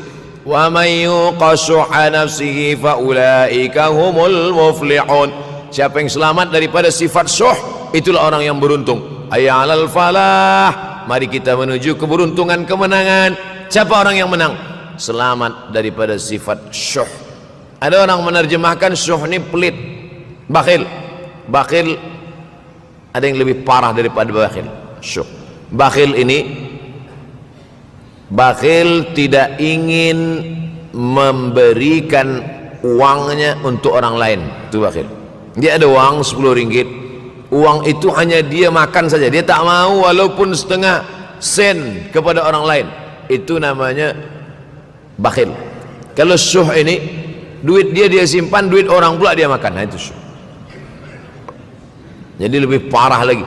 Oleh sebab itu kalau sudah ilmu ini dicabut, orang menjadi jahil, maka datang penyakit syuh yang ketiga. Apa itu syuh? Hubbud dunya, hubbul mal, wa tuhibbul mala hubban jamma. Engkau sayang kepada harta amat sangat sayang. Dia pegang semuanya sampai tak meleleh, tak menetes walaupun satu tetes. Akhirnya mereka inilah pendusta-pendusta agama. Ara'aital ladzi yukadzibu biddin. Tahukah kamu siapa itu yang mendustakan agama? Fadzalikal ladzi yad'ul yatim. Mereka itu yang membiarkan anak yatim. Wala yahuddu ala ta'amil miskin. Dia tidak mempedulikan makanan orang miskin. Sebab apa? Bukan sebab tak ada harta, sebab syuh. Kenapa syuh? Sebab tak ada ilmu. Tak ada ilmu tentang akhirat. Dia pegang, dia simpan, mati, habis.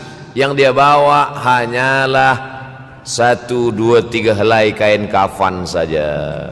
Itulah mengapa Sultan Turki, Sultan Muhammad Al-Fatih, Sultan Abdul Hamid, coba tengok gambar Sultan Muhammad Al-Fatih, Sultan Abdul Hamid Turki dulu. Sorban dia besar-besar. Saya dulu terkejut, lama saya tengok, kenapa sorban orang Turki ini besar-besar. Lama-lama saya baca, rupanya sorban orang Turki itu kain kafan. Tuan-tuan balik dari sini beli kain kafan 2 meter, ikatkan kepala, bawa sembahyang supaya ingat mati. Bolehkah menyiapkan kain kafan? Baca kitab Tanbihul Mughtarrin, peringatan bagi orang-orang yang tertipu. Di situ ditunjukkan banyak ulama, bahkan mereka menggali tanah di dalam rumahnya. Malam-malam dia tahajud, selepas tahajud dia duduk di dalam tanah itu supaya terasa bagaimana rasanya mati. Gali tanah 2 meter, masuk ke dalam. Tapi kalau nak buat itu kita saja dengan Allah. Jangan pula, banyak juga orang sekarang udah gali tanah masuk ke dalam, streaming pula. Hai guys, nak rasakan mata, mana boleh terasa. Kita saja masuk ke dalam, rasakan macam mana rasa. Sebab kalau cakap saja, marilah kita ingat mati, takutlah kita pada mati, kita tak tahu bagaimana rasa mati. Kalau nak merasakan bagaimana rasa mati, nanti kalau ada orang mati meninggal dunia, masuk kita ke dalam, kita sambut jenazah, kita letakkan, kita duduk, rasakan. Ketika Fatimah meninggal, Fatimah emak Sayyidina Ali meninggal, Nabi masuk ke liang lahat. Masuk Nabi ke liang lahat, Nabi berdoa di dalam. Ketika Utsman bin Maz'un meninggal, Nabi masuk ke dalam, Nabi pegang jenazah Utsman bin Maz'un, meleleh air mata Nabi turun ke misai, turun ke janggutnya, turun menetes sampai ke bawah. Merasakan bagaimana rasanya di dalam. Dulu saya pernah berjumpa dengan seorang pemuda, telinga dia pakai anting subang, lalu kemudian saya tengok banyak tato dia. Saya tanya, macam mana cerita awak bertaubat dulu? Mak saya meninggal, Ustaz Abdul Somad. Lepas tu saya tegak di tepi kubur. Macam ada yang menolak saya dari belakang, masuk saya ke dalam. Masa masuk itulah terasa sejuk di kaki, datang rasa takut saya. Makanya kalau ada orang yang sudah kita bagi tazkirah, bagi nasihat tak juga, nanti ada orang meninggal, bawa dia agak dekat, senggolkan sikit, jatuh.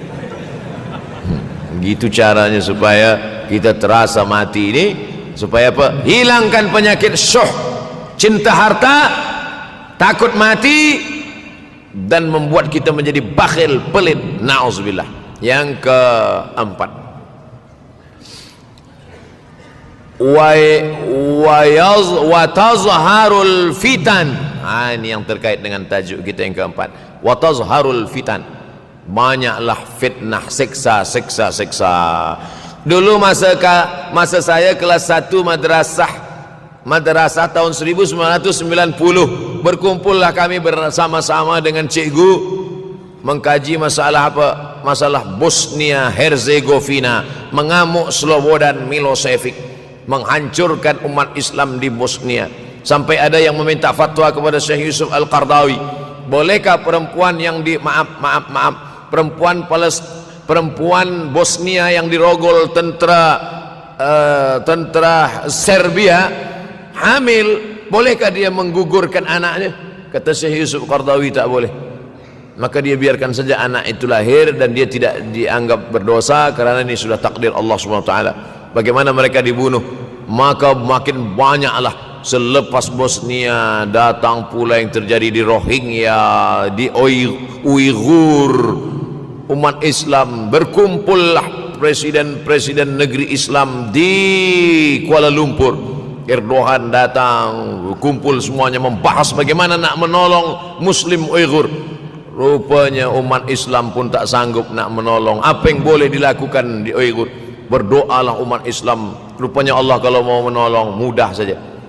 Mudah saja Allah menolong. Tidak datang rudal skat, tidak datang tentera, tidak datang senjata, cukup datang corona, selesai. Allah Subhanahu wa taala, wa makaru wa makarallah. Mereka membuat tipu daya, Allah balas dengan tipu daya yang lain. In tansurullah, kalau kau tolong, ittaqu da'watal mazlum, takutlah kamu terhadap doa orang-orang yang teraniaya.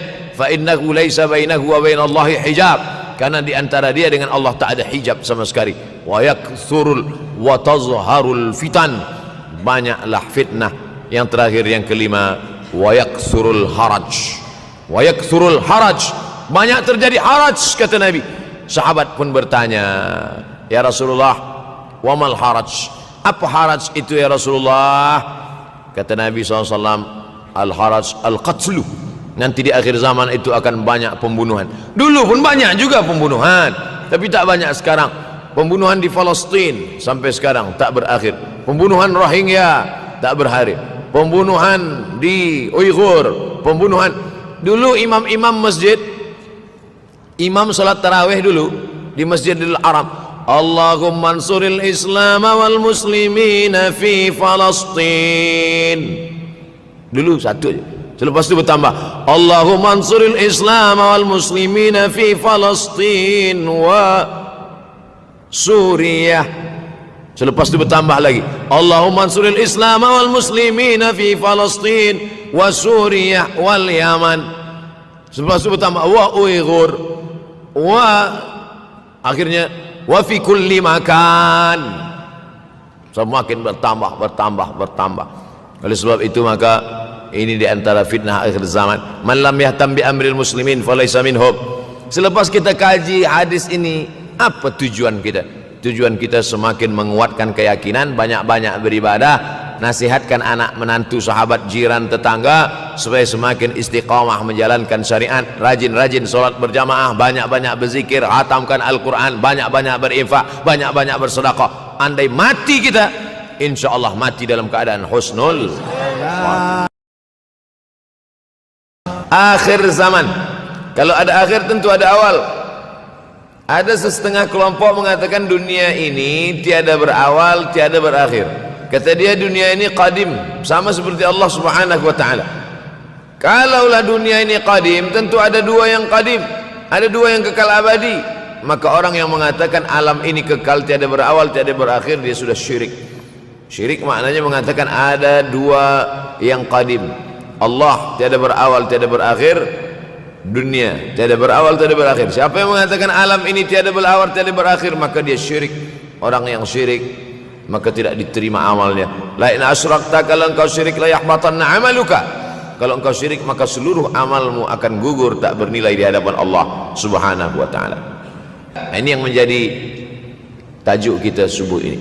Sama-sama percaya bahwa dunia akan berakhir.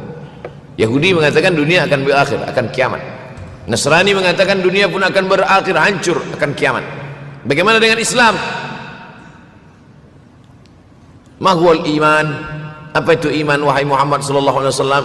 Antu'mina billah, percaya kepada Allah, wa malaikatihi, percaya kepada malaikat, wa kutubihi, percaya kepada kitab-kitab, wa rusulihi, percaya kepada rasul-rasul, wal yaumil akhir, percaya bahwa dunia ini akan berakhir. Wa tu'mina billah wa tu'mina bil qadri khairihi wa syarrihi, engkau percaya kepada takdir baik dan takdir buruk. 6. Siapa yang tidak percaya kepada rukun iman yang 6, maka dia tidak lagi diakui sebagai umat Muhammad sallallahu alaihi wasallam. Fitnah akhir zaman. Saya nak menjelaskan tajuk kita subuh ini. Fitnah terjadi banyaknya siksa-siksa. Akhir zaman, di ujung zaman, menunjukkan dulu ada awal zaman, sekarang ada akhir zaman. Ada awal masa dunia, kita sekarang sudah berada di ujung dunia. Manakala Nabi Muhammad SAW Isra dan Mi'raj, dia melihat dalam perjalanan Isra Mi'raj itu ada seorang perempuan tua yang sedang bersolek. Jadi perempuan tua bersolek ini sudah nampak Nabi sejak masa Isra Mi'raj lagi. Jadi jangan terkejut bila sekarang nampak ada orang tua bersolek. Dah lama dah. Kata Nabi kepada Jibril, apa itu wahai Jibril? Kata Jibril, itulah dunia. Dunia sudah tua, tapi dia tetap juga ingin menampakkan dirinya muda. Dunia ini sudah tua, tak lama lagi akan hancur binasa. Idza sama'um fatarat, langit terbelah. Wa idzal kawakibun tasarat, planet-planet akan hancur berkeping. Wa idzal biharu fujirat, lautan akan meletup naik ke darat, hancur semuanya. Wa idzal quburu bu'athirat, dan kubur akan dibangkitkan. Semua yang ada di dalam tanah ini akan bangkit.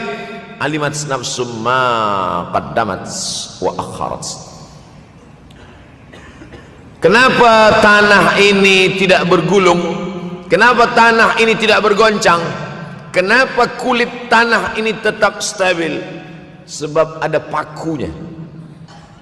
Seperti kertas yang ditempel di dinding, datang angin kencang, manakala angin kencang datang, kertas tak bergoyang sebab ada pakunya. Apa paku tanah ini? Surah An-Naba juzuk 30. Wal jibala autada, kami jadikan bukit-bukit, gunung-gunung sebagai autada, pasaknya. Kalau kita membuat kemah, ada tiang, tiang ini bergoncang. Bagaimana supaya tiang ini tidak bergoncang? Pasang pasak-pasak di tepi tiang. Pasak dunia ini adalah bukit-bukit. Kalau kita menengok ada bukit, maka sebenarnya sepertiganya saja yang ada di atas. Bukit yang besar di atas itu sepertiga, 2/3 bukit terhunjam, tertanam ke dalam tanah. Wal jibala autada. Tapi sampai masanya nanti bukit ini akan tercabut. Wa takunul jibalu kal ihnil manfush. Wa takunul jibal, bukit-bukit kal ihni, seperti bulu kambing. Manfush, bulu kambing yang dihembus angin. Hebatnya ayat-ayat Al-Quran itu, Allah memilih kata-kata sesuai dengan keadaan. Sembayang malam berat, nak jaga tidur malam berat. Kata berat bangun malam itu mengucapkannya pun berat. Wa minal laili fatahajjad, tahajjad berat. Sebagaimana beratnya jaga tengah malam, begitu Allah pilihkan kata yang berat, tahajjud berat. Wa takunul jibalu kal'inil manfush. Wa takunul jibal, bukit-bukit, gunung-gunung yang besar, yang berapi, kal jibal, kal ihni, seperti bulu kambing. Manfush, nun berjumpa dengan fa, fa mengeluarkan angin, shin pun menghembuskan angin. Ambil bulu kambing, letakkan di tapak tangan, kal ainil manfush, sebagaimana terbangnya bulu kambing dari tapak yang dihembus angin, begitulah gunung-gunung akan tercabut. Kalau gunung-gunung yang besar, gunung yang dari batu, gunung yang berapi, yang mengeluarkan lahar, itu tercabut dari tanah seperti bulu kambing dihembus angin, bagaimana agaknya kita nanti? Tak tahu entah macam mana. Macam butiran debu-debu, macam butiran tepung yang dihembus angin kencang. Wataran nasa sukara, selepas gunung-gunung itu tercabut lalu tanah ini bergoncang, kau lihat manusia macam mabuk. Wataran nasa sukara, kau pandang manusia macam mabuk. Wa mahum bisukara, mereka tidak mabuk. Mereka berjalan bergoncang bukan kerana mabuk, walakin azaballahi syadid, kerana azab Allah itu amat sangat kuat. Oleh sebab itu dianjurkan membaca tafsir juzuk 30. Syekh Muhammad Abduh, tafsir Al-Munir, tafsir Al-Manar yang ditulis oleh muridnya. Dia bagi tazkirah saja, dia tak ada menulis, tapi kemudian muridnya Rashid Ridha menulis, itulah dia tafsir Al-Manar. Dia tidak memulai tafsir dari juzuk 1 Al-Baqarah, tapi dia mulakan juzuk 30. Sebab apa? sebab mengkaji juzuk 30 amma yatasaalun 'anil naba'il 'azim alladhi hum fi mukhtalifun kalla saya'lamun, bercerita tentang hari kiamat. Orang kalau sudah bercerita tentang hari kiamat, datang rasa takut, datang rasa cemas, datang rasa khawatir kita akan mati, dunia akan binasa, apa yang akan kita bawa. Selepas dia mengkaji juzuk 30, datanglah semangatnya, khusyuklah dia solat, datang semangatnya beribadah, datang hilang rasa cinta harta, dia akan berwakaf, berinfak, bersedekah. Maka fitnah akhir zaman ini perlu dikaji selalu supaya kita mendatangkan khusyuk dalam hati, takut dalam hati, ridha menerima keputusan Allah Subhanahu wa taala. Fitnah akhir zaman. Hadis yang saya pilih diambil dari kitab Sahih Al-Bukhari. Pendek saja, Sahih Al-Bukhari, tapi sebenarnya judul kitab ini panjang. Al-Jami' As-Sahih Al-Musnad Al-Mukhtasar min umuri Rasulullah SAW wa sunanihi wa ayyami. 7. Disebut dia Al-Jami' kerana dia mencakup 3 aspek: akidah, ibadah, akhlak. Al-Musnad kerana hadis-hadisnya bersanad dari Imam Al-Bukhari sampai ke Nabi Muhammad SAW, ada silsilah. Al-Mukhtasar kerana dia ringkasan, 7.275 hadis sahaja, padahal hadis Nabi banyak, maka dia ringkaskan, dia kecilkan menjadi 7.275 hadis. Min umuri Rasulullah, semua perkara-perkara Rasulullah, wa sunanihi, kebiasaan-kebiasaan Rasulullah, wa ayyami, hari-hari kehidupan Rasulullah SAW. Disebut Sahih Al-Bukhari. Bukhari bukan nama orang, Bukhari nama kampung, Bukhara, Uzbekistan sekarang. Nama dia Muhammad bin Ismail bin Ibrahim bin Al-Mughirah bin Bardizbah Al-Bukhari. Bardizbah datuk dia yang kelima mu'alaf masuk Islam, Majusi, penyembah api, dari Persia, Iran sekarang. Muhammad bin Ismail bin Ibrahim bin Al-Mughirah bin Bardizbah. 16 tahun berkeliling, 16 tahun berkeliling Makkah, Madinah, Syam, Suriah, Mesir, balik, barulah kemudian dia menyampaikan hadis-hadis Rasulullah SAW. 16 tahun belajar hadis, baru dia mengajar hadis. Kita sekarang 16 kali masuk, itu pun ada 2-3 kali tak datang sebab jam. Selepas itu nak mencuba mengajar hadis dan berkata, kalau Bukhari mengajar hadis, aku pun boleh mengajar hadis. Bukhari makan, aku makan. Bukhari minum, aku minum. Bukhari manusia, aku manusia. Bukhari mengajar hadis, aku mengajar hadis. Betul, tapi Bukhari mengajar hadis dari kepalanya, kita mengajar hadis dari laptop. Mati laptop, hilang hadis. Oleh sebab itu maka Imam Al-Bukhari, Masya Allah, Tabarakallah, berapa hafazan hadis Imam Al-Bukhari? 600,000 hadis, 600,000 hadis. Lalu kemudian dari 600,000 hadis dia buang hadis-hadis dhaif, dia buang hadis-hadis maudhu', akhirnya 300,000 hadis. Dari 300,000 itu dia kecilkan lagi menjadi 7.275 hadis. Itulah yang dikaji oleh umat Islam dari mulai Maghribi hinggalah ke Semenanjung Melayu. Mudah-mudahan anak cucu kita ada yang menghafaz dan mengajarkan hadis-hadis Sahih Al-Bukhari, insyaallah. Diambil dari kita, diambil dari bab zuhurul fitan. Zuhur, muncul, tampak, datang. Fitan, jamak dari kata fitnah. Fitnah 1, 2 fitnatan, 3 fitan. Diriwayatkan dari as-sahabi al-jalil, sahabat yang mulia bernama Abdurrahman, ayahnya Sakhar, kampungnya Dus. Nama lengkapnya Abdurrahman bin Sakhar ad-Dusi. Kerana selalu membawa kucing dipanggil Abu Hurairah. Nabi memanggil dia, ya Abahir, wahai bapa kucing. Ya Abahir, wahai engkau orang yang selalu membawa kucing. Hatinya lembut, tak sampai hati dia menengok ada kucing tak makan, dia bagi makan. Abu Hurairah radhiyallahu an. Apa kata Abu Hurairah radhiyallahu an? Aku mendengar Nabi SAW bersabda, di antara tanda-tanda dekatnya hari kiamat itu adalah, dalam hadis ini ada 5. Yang pertama, yataqarabuz zaman.